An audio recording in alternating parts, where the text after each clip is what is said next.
Good evening, everyone. This is going to be a little bit different than my normal videos. There isn't going to be any background music to this. The only pieces of material that are going to be involved in this video are the actual video you see itself, the Nostalrius banner, basic banner I was able to pull from their forums, and the R&D watermark right here.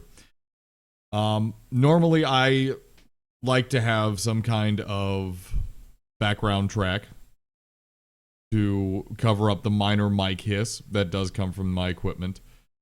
That will not be the situation in this situation, as unfortunately Blizzard has been using the excuse of either older pieces of audio or all older pieces of video from even official servers, official WoW vanilla servers, back when they were still active, of course, as reasons for taking down certain videos. So I do this under the pretense that there is no physical way this can get taken down, DMCA'd, or removed in any way. I will also try to keep this brief, as this is not nearly as interesting as the normal pieces of content I like to put out. I did, however, want to make a specific record of my feelings on the subject of Nostalrius' removal and what it means for the future to Blizzard content, at least in how I'm going to spend my entertainment dollars. And I do say specifically my entertainment dollars. As I have said both on air in this situation with Nostalrius and with EA, who I also have a severe distaste for, the best way to go about fixing a problem is by speaking with your wallet. By saying, either I like something you're doing, company, this company likes, I like what they're doing, I'm going to spend my money there, specifically because they are taking certain actions I like. My best example that I like to go to is Stardock with Sins of a Solar Empire and their, I don't want to say new and innovative way they handled piracy, but certainly a way that no company had taken before, which was saying, you know what, we want you guys to pay for the product, we're happy with what the product is, we're proud of it. If you can't afford it though, we're not going to prosecute. We're not going to push. We're not going to stop you. And people supported it almost unilaterally. People spent immense amounts of money on the game. And we saw Stardock see great success for the Sins of a Solar Empire franchise. Years and years and years of success, in fact. That's honestly not even a debatable topic. That's fact. They made a very large profit on that game. So the opposite direction, of course, is saying you don't like something that's going on. You don't approve of something. And in this situation, I simply don't approve of what Blizzard has done. And as much as I have actively supported them or silently supported them in the past, by not only playing their game, but while I played on Nostalrius, keeping an active, yes, active $15 a month subscription the entire time I played on Nostalrius, I feel like I should not have justified that. I feel like that was a mistake. In that, despite the fact that the Nostalrius team refused to take funds, people are making the assumption that they somehow actively acquired funds from their player base anyhow. That the simple facts of the situation that they did not must hide some kind of dark and deep evil secret. So, but taking a step back, because I'll get to that here in a moment. Personally, I feel Blizzard's actions, while in a legal sense are well structured, are also excessively both immoral and, in a PR sense, immensely destructive. They're what I can only assume their original goal, because I don't believe this was to protect the IP. I don't believe the shutdown of Nostalrius at any point in time was to protect the intellectual property of Activision Blizzard, or simply Blizzard. There is no real Activision Blizzard. People, please stop saying that.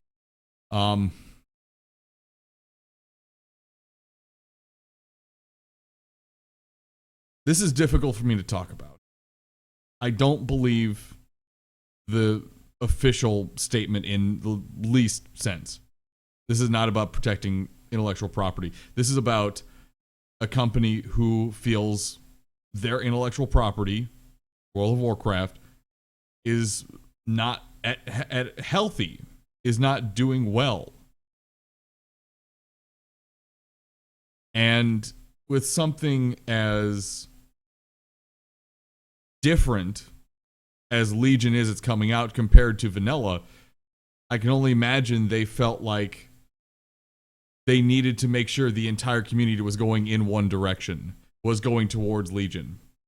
Because more and more vanilla servers, whether they're well put together or not, and I will fully admit I am excessively hypercritical of a vast majority of the vanilla servers out there. I don't believe people should have deviated at all, ever, from the original model that Blizzard put out with vanilla.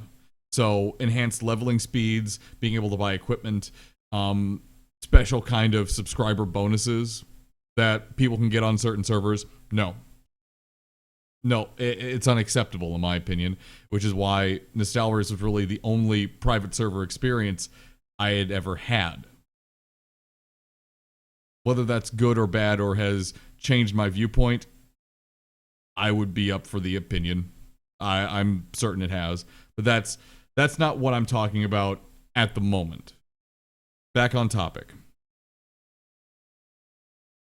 You know my thoughts on Blizzard's reaction. Why do I say these things, though? And I'll get to the individuals and other users' reactions in a moment, but why am I so specific on the mechanics of why Blizzard reacted the way they did and my thoughts on that? They could have handled it better. They could have handled it a lot better. They could have worked with the team. They could have looked at the information that Nostalrius was providing, because they were always incredibly open with not just the wider community, but in saying, we're willing to work with any parties that are going to come to us. And even at this point, from what I understand, the Nostalrius team is going to put all of their code and all of their databases without logins or passwords out as open source material, which makes me hope that we're going to see a massive generation, a massive spreading, if you will, of new vanilla servers popping up all over the place, where people have an immense level of choice where they'll be able to play.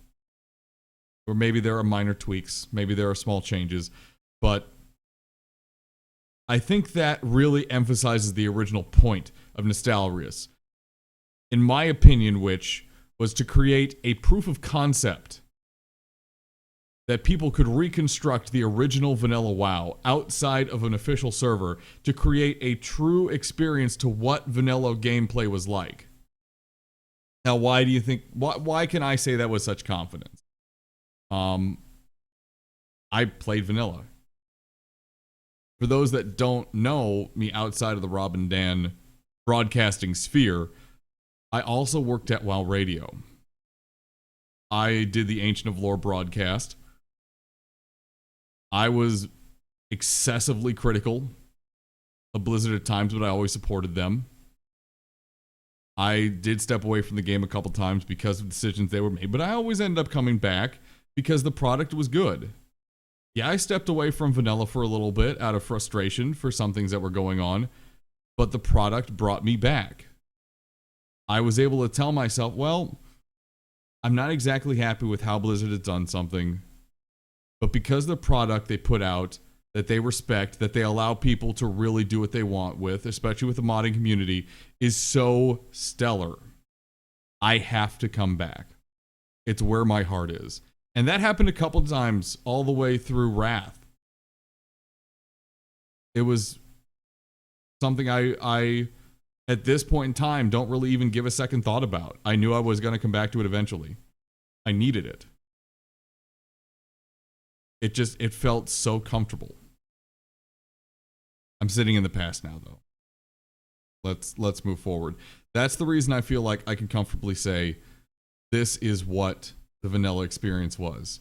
Nostalrius was successful in showing that an outside group can take remnants of code, can take databases, can take anything they can get their hands on and put that original vanilla experience back together into one single package. The moment I stepped into Alterac Valley on Nostalrius, I knew it. And I'm sure many of you guys remember me streaming that, both on the Rob and Dan account and on my side account that I made just for streaming Nostalrius stuff to make sure Blizzard didn't DMCA us on our main account and us lose, 4 years of progress. The fact that I had to do that, though, that I had to be dodgy about content I felt was so important to stream, I think only emphasizes the point that not only in Blizzard's eyes, but in much of the player base's eyes, this is a witch hunt for people who, for some reason, they think enjoy breaking the rules. I've had conversations with a couple people on Twitter, just not even face-to-face, not even voice-to-voice, over Discord or Ventrilo or any other kind of voice communication, just text, who look down on people who played on Nostalrius, who feel that they were actively trying to cheat the system. Which makes absolutely no sense. That has nothing to do with what Nostalrius was about in the first place. Nostalrius was about reigniting that old product that is no longer available. Which brings me to one of my most difficult, but I feel most important parts of this entire discussion, which is this is a product Blizzard refuses to offer. They've been asked many times, and almost every time they have been asked directly, either at conventions or by press, about, hey, are you ever going to open up a legacy server or a vanilla server or a Burning Crusade server? Not only have they said no, but they've been disrespectful about it, as if we are automatically saying, well, your product is shit right now. Can you give us a product that we enjoyed more? And they take offense to it. And while absolutely I agree the direction that they've taken World of Warcraft in, now going into Legion, is a game that I would never have played in the first place, that isn't an insult on them, considering they made the original World of Warcraft. They made vanilla. I mean, I couldn't do that. I can't think of a single person in our community or the communities I'm a part of that could do that either. The fact that they made World of Warcraft, that they made Warcraft in general, says we respect you enough to say this is your product, this is how we feel about your product, this is what is going to bring our dollars to you. That's a lot of respect right there. And the fact that a vast majority of the Nostalrius community, as well as a lot of the other private server communities, have gone on and said, if Blizzard opened a private or public vanilla server that was either officially sanctioned or officially managed, they would play on it. And they would pay bank for it. Not only the $15 a month, but an extra charge too at times. Not only is that respect, but that's a level of decency and a level of caring that you rarely see on the internet. mean, usually people are angry about these kinds of things. They're hateful. They're resentful. But even with the shutdown of Nostalrius, people are still saying, well, Blizzard, you've done a real douchebag maneuver here. But tell you what. If you go back and you say, okay, we understand what we've been shown. We've learned from it. We're going to open a server up or a couple servers up here, and we want you guys to spend your money with us on it. A lot of people would still say yes. That's a testament to the product itself. That Blizzard made such an amazing game with World of Warcraft that most of us simply would be uncomfortable saying no. It's just that good. The question stands. If Blizzard won't offer the product, why do they feel so critical about crushing competition for the product? Because as someone who has played World of Warcraft through the current expansion, which is currently Warlords of Draenor at its very end, who has played vanilla, who has played on Nostalrius, I'm not going to play retail. I'm simply not. The game has gone in a direction I hate. Not going to play it. Why do they feel they have to then crush that competition anyhow? Even though it's not a direct competition to their current sellable product. Now, I know, trust me, I am well aware, I have gone over these laws in detail on intellectual property, and they're a mess. And they're well within their right to do whatever they want with something they have the rights to the intellectual property of. Plain and simple. And no one on this planet can disagree with that. The question that makes me ask, though, is that being fairly represented then? Is the intellectual property that essentially is not being used, is it fair to hold on to it without either using the product or allowing other people to use the product? The reference I made that Rob and I had a short discussion about on stream was that how similar is this to IP squatting?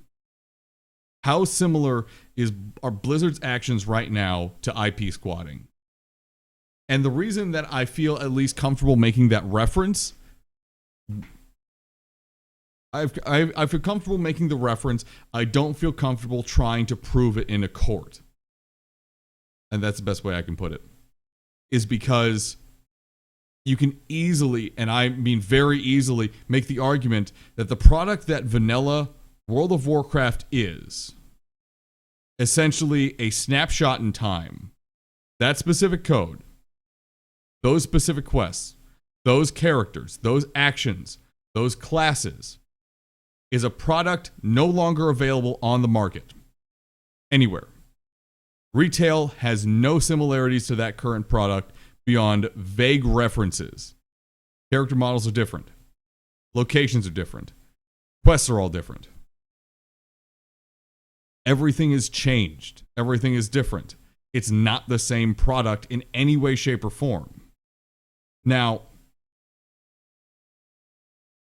obviously, this isn't the same as IP squatting because World of Warcraft still exists. It's the same IP. It's just a vastly changed product to the point of there's no similarities anymore. It's evolved so far past itself that there's just not... The soul is gone. That's a horrible reference, but the soul of the actual product has changed. And I'm trying to put this into words as best I can.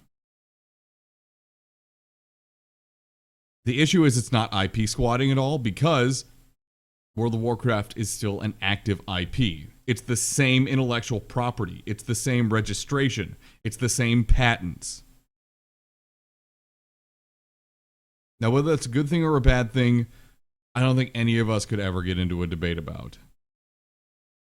Now, it's my personal opinion. This is not a fact. This is a personal opinion.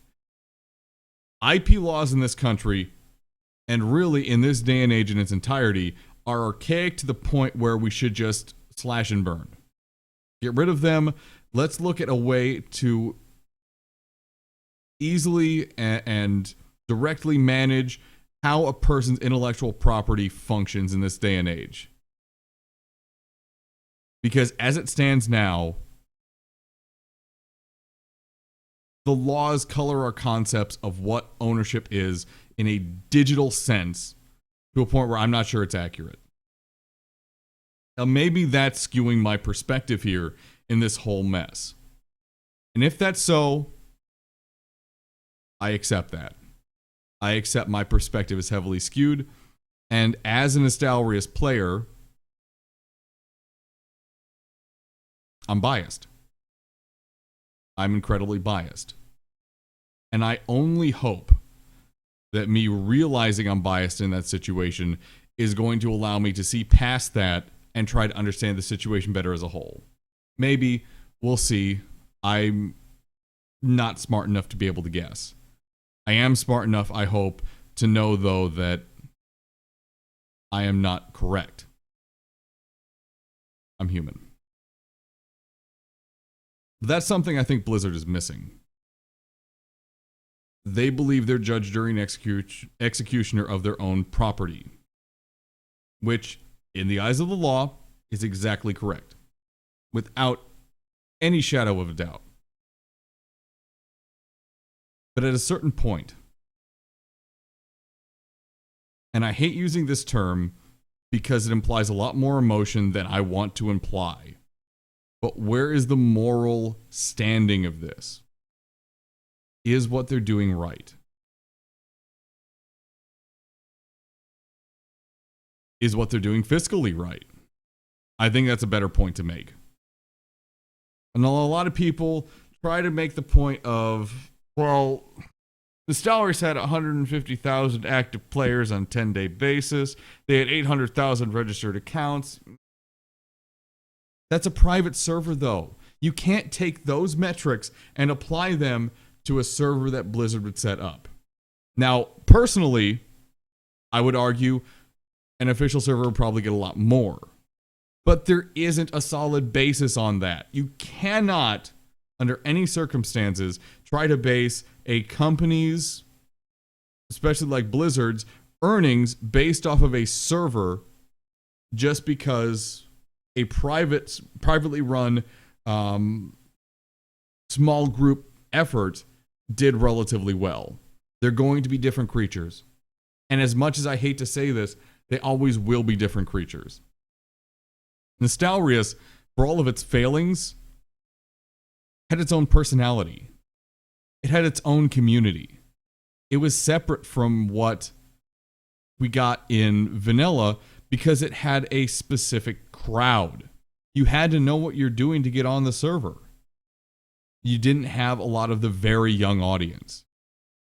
Now, maybe that made it a little more comfortable for those of us who played vanilla originally.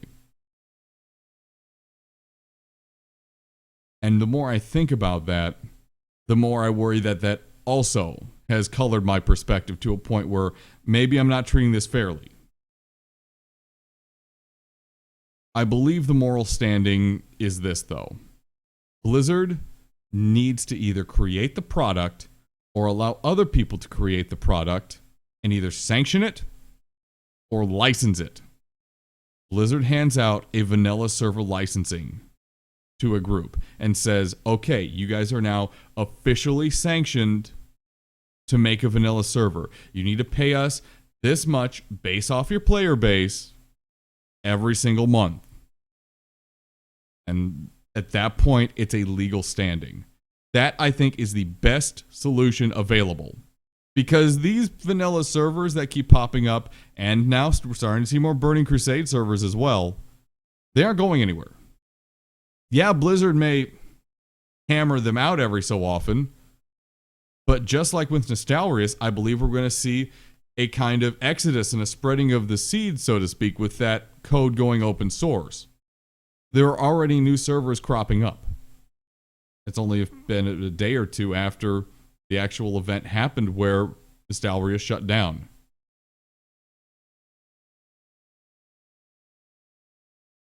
Blizzard has to respond actively at this point.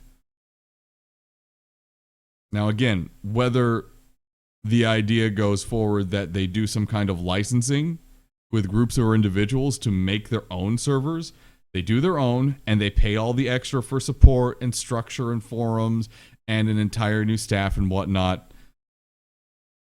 Their choice.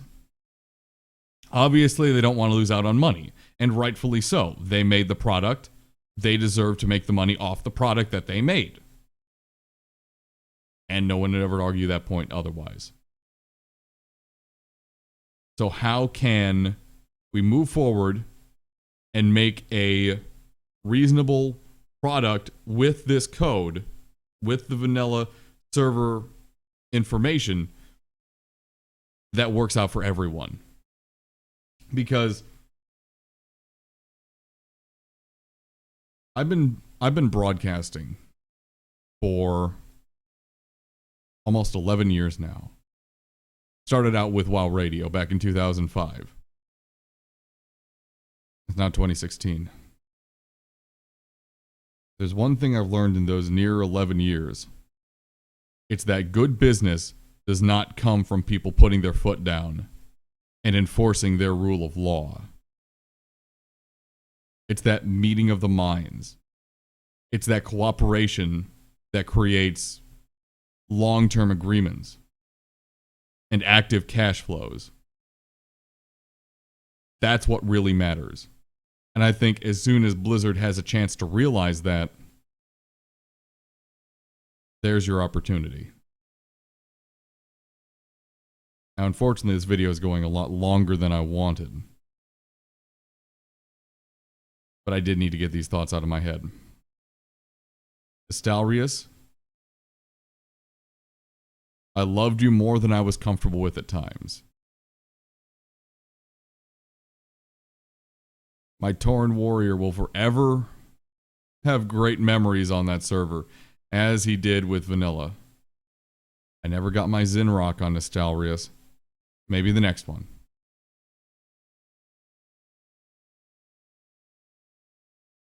And just... I already miss it.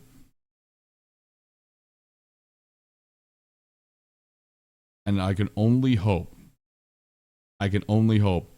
that for all the disagreements and all the anger that this video might cause, and for all I'm certain the mic hiss is causing as well, there's a reason I don't go without at least a little bit of background track. I hope it opens some discourse. I hope it opens a conversation. Because the first step to solving any kind of problem is show you're willing to talk. And for all the insults that have been slung on both sides,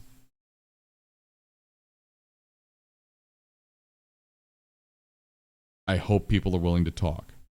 I hope Blizzard someday, maybe it's not tomorrow, maybe it's not this year, but someday opens up and is willing to talk and say, well, how many people actually would be interested in buying this product?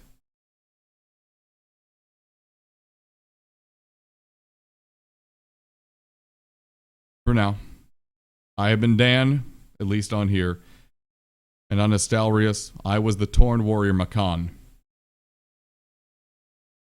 Good night, and good luck.